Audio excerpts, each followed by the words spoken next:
Hello and welcome back to the FPL Talk channel, and today we're looking at my Premier League predictions. Now, I went through all 38 game weeks and put in the scorelines that I thought that would happen this season into this, and then it's put out the table for me. So we're going to go through each position and take a look at why I've put them there. Well, technically I didn't put them there because I just put in the scores of the games I thought. This isn't all where I'd actually rank every team, but based on the results, obviously this is what I'm thinking. So at the bottom there, we've got Nottingham Forest. Now, I'd probably put them there anyway, to be honest. They're not going to get a lot of points. Then, they've signed a few alright players, but I've given them 31 losses. I don't think that's very accurate. Like, if they get 31 losses, that would be a bit concerning.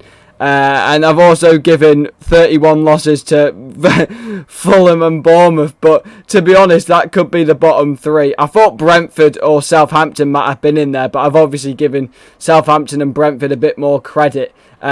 Fulham, I think, might just stay up. I think Bournemouth will get relegated with Forest, but I think Fulham might just stay up. And then Southampton or Brentford will go down, because obviously Southampton don't have Brozier up front anymore. And Brentford have lost Eriksen, and you saw how much better they were with Eriksen. And without him, I think they might struggle a lot more.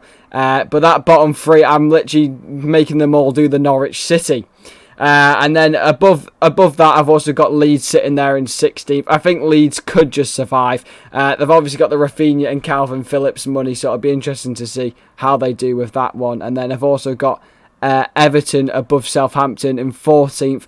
I thought Everton might do alright this season, but there's so much more better teams in the league than Everton, and they're just not strengthening. They've got Tarkowski, and it's like they're building a relegation survival team. They're not really expanding very well. They also want Maxwell Cornet, who is a fabulous player, to be fair, so if they could get him, that'd be very decent for them. But that is the 20 to 14th position. Now, let me know who you think in the comments is actually going to get relegated. I don't know why I put all the bottom three to lose 31 times. If they do that, I'm like a mastermind. I've given Fulham the worst goal difference. Again, like with some games, I just predicted them to lose like 4-0, because obviously Man City, when they play these teams, are going to absolutely wallop them, let's be honest. But let's go in to the next positions. So starting off, I've got up to 6th place now. So in 9th, we've got Aston Villa. They did sign Diego Carlos and Kamara, and they're constantly strengthening. They also have Leon Bailey back from injury, who looks sharp in pre-season. And overall, with Steven Gerrard's first proper season in the Premier League, he can finally implement his style of play that was successful at Rangers. I think Villa could be quite good this season. They also got Coutinho on a permanent, which we all know what a quality player Philippe Coutinho is, and if he can hit the mark from the get-go, then he could be really great. He's in my fantasy team for 7 million just because of how good Villa's fixtures actually are. Then in 8th, I've got the mighty West Ham finishing on 69 points. I mean, if we can finish 8th this season, I would certainly take that. Obviously, we're just about to get Brozier over the line, hopefully.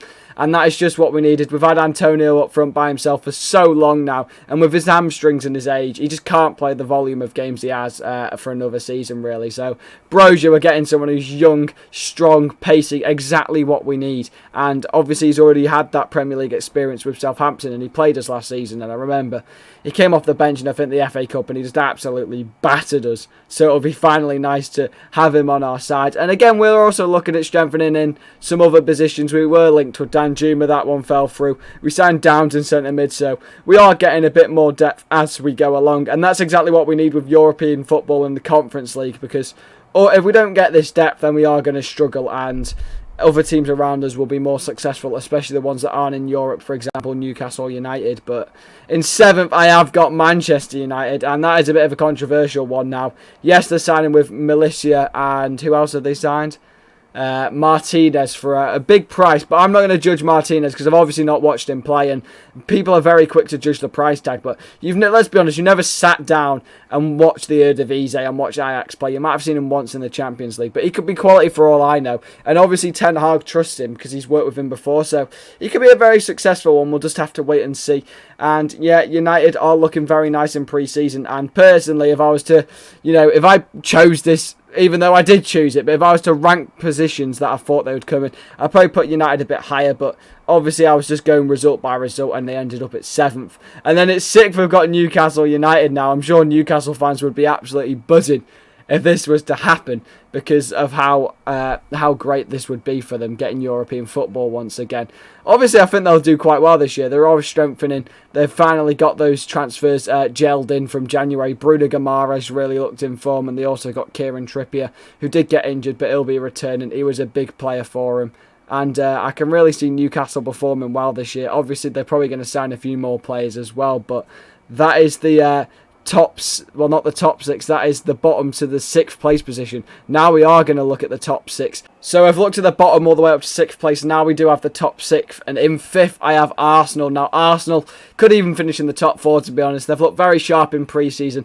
Gabriel Jesus looks to be a terrific signing for him. Already bagging in the goals, to be honest. And, you know, a big money move from Man City. He's already had that Champions League experience, and he just scored loads of goals. Just about when he was going to leave Man City, he managed to score 4 in one game, which was just crazy. And it's not just him. They've got Bukayo Saka on the right. They've also got Martinelli on the left. And they're still looking to sign another attacking player on the wing to add to their squad. And I honestly think they could finish really high up this season, especially with that squad depth being added. And their attack is just crazy, honestly. And they've also got Saliba, so it'll be interesting to see if Ben White keeps his position or Saliba actually plays quite a bit. But I've got them finishing 1 point based off my results I've entered above Newcastle, which is kind of crazy, to be honest. Then in 4th place, I've got Tottenham Hotspur. Again, 84 points with only 6 losses in the season. It's hard to look past them. They could even finish 3rd or 2nd, to be honest. With that attack this season of Kane, Kulusevski and Son, they've also added Richarlison to that attack, which is ridiculous. And they're going about their business well. They've got Perisic and Jed Spence, 2 new wing backs who are very, very good going forward. And Conte recently spoke about making Lucas Moura a wing back at right wing back, which could be an interesting one. It would be cool to see how he would play there. But it's hard, again, yeah, it's hard to look past Spurs not being in the top 4 just because of their attack and how great they actually are. Then in 3rd place, I've got Chelsea. Now, they are finishing on 90 points, which is a massive total. Only losing 2 games all season. I don't know how I've worked this out, but, you know, I'm quite happy with some of these positions. Chelsea, again, adding to their team with Raheem Sterling and Koulibaly, and they've just opened talks again with Koundé, and they're looking to get some other terrific players, and if they can keep strengthening again, they could be a really formidable force, especially with their back 3. They're going to have Koulibaly, Thiago Silva, and then maybe Koundé or someone else, but that defence is going to be ridiculous, and obviously they've got Chilwell and Reece James back fit now, which will be a really interesting thing to see. They've also got Kai Havertz, who's probably going to lead the line with the number 9 shirt. I don't know, not with the number 9 shirt, but you know what I mean, in the number 9 position. With Raheem Sterling off the left or the right, and then they've also got Timo Werner as well, who was finding some good form at the end of last season. But they just look strong all the way throughout their pitch, and obviously they've got Kovacic in that midfield position as well with Jorginho and Kante, and the depth is ridiculous. So yeah, they're going to be in the top 4. I feel like that top 4, Arsenal might just missed out because they're slightly weaker than the others. Then we've got Liverpool in 2nd, 92 points. I mean, you've got to feel hard done by if you don't win the season on 92 points. I've got them down to lose 2 games all season, 8 draws though. And again, they've signed Darwin Núñez. Many questions around him as he's not been as strong as people would like in pre-season. He has been a bit shaky, not showing what he actually can do. But I'm sure he'll show glimpses soon. They've had Jota ruled out with a hamstring injury, the same one that was hindering him at the end of last season, and he won't be there for the start of the season. But luckily for them, they've got Luis Diaz, who's in red-hot form, and he could be incredible. A good option on FPL for 8 million, a very budget player, and he's like a guarantee in that Liverpool attack, and you can see him performing very well.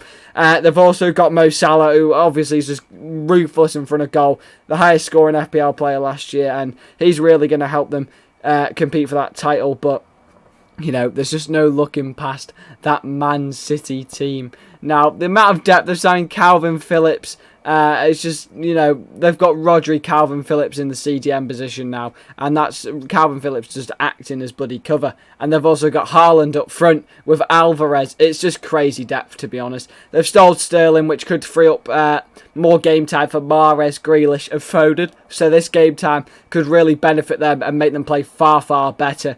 And the strength Man City have is just so hard to look. I've got them being Centurions on 102 points, 4 losses all season, and 0 draws, which, I mean, if they go the whole season without drawing a game, that would be pretty interesting. But that is my Premier League table predictions based off results I've entered throughout every game week. But now we're going to take a look at some other predictions that I am going to make. So finally, we're going to look at Thogden's post and look at the predictions that we could make for the upcoming season. I'm still going to go for Man City as the champions and rock bottom Nottingham Forest. I just think that Nottingham Forest just don't have the financial capacity to stay up and just haven't strengthened well enough, to be honest. And Man City's depth is just incredible because of the money they spend, and there's just no looking past that. They've got to be champions. Biggest overachievers, I'm going to stick with Aston Villa. I think they'll do quite well this year under Gerrard. Obviously strengthened quite a bit, so I can see them performing very well. Biggest underachievers, that is actually a very, very tough one. Who do I think will be the biggest? I do think Wolves, just because, yeah, they're okay defensively, but they just don't score enough goals going forward. Their style of football just doesn't scream attacking football to you, whereas they sit back and just can't score many. The top goal scorer, I'm actually going to go for Harry Kane. There's a few up there. We've obviously got Mo Salah. I just don't think Mo Salah is going to do quite as well this year. Harry Kane now has a more strengthened team around him, and I just think Harry Kane might do it just because of how quality he actually is. And as I say, under Conte, they look to be very, very good and improved defensively, going to dominate games more, and that can only mean more goals for Harry Kane. Haaland could be up there, but I just think with his injury risks and also Pep Roulette, I still don't think he's going to play all the games, so that's why I wouldn't say he was going to be top goal scorer. And most assists, now I think it's got to be between Trent and Kevin De Bruyne. I'm actually going to go for Trent. I think Trent is going to get the most assists in this season, just because again, De Bruyne is going to be more used in the Champions League, and right back isn't as much as a physically demanding position in Liverpool's team compared to De Bruyne in Man City's team, just because in Man City, De Bruyne has to be literally everywhere, whereas Trent has a free roam position on that right and can play more games throughout a season rather than in Pep Roulette and getting fatigued in the volume of games Man City play. So they are my predictions. Let me know in the comments, what are your predictions for the Premier League and its upcoming season. I appreciate you being here. Make sure you drop a like on the video and do subscribe if you are new, and I will see you in the next one.